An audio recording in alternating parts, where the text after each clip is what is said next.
और वे बताएं कि पीटीआई के रहनुमा अली मोहम्मद खान इस वक्त मीडिया से गुफ्तगू कर रही हैं।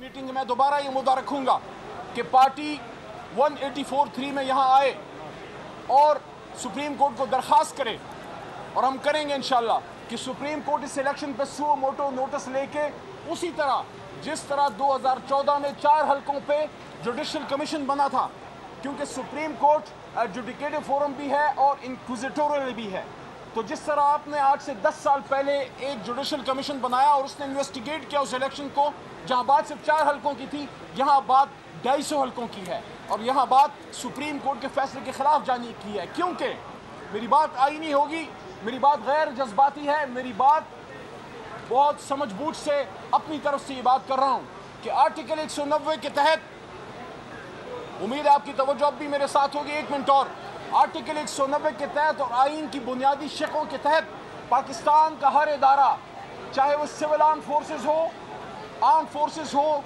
हसास इदारा हो, सिविलियन गवर्नमेंट हो, कोई भी इदारा हो, सुप्रीम कोर्ट के फैसले की सपोर्ट में उसके पीछे खड़े होंगे। जब सुप्रीम कोर्ट ने आज़ाद शफाफ इलेक्शन का हुक्म दिया, किस कानून के तहत, किस आइन के तहत उस फैसले को एग्जॉस्ट नहीं होने दिया गया, लेटर एंड स्पिरिट में इम्प्लीमेंट नहीं होने दिया गया। जब कमिश्नर रावलपिंडी ने वो बातें की, क्या वो अपने आप से बोल रहा था? जब लोगों के हाथों से कागजात छीने गए, वो किस कानून के तहत?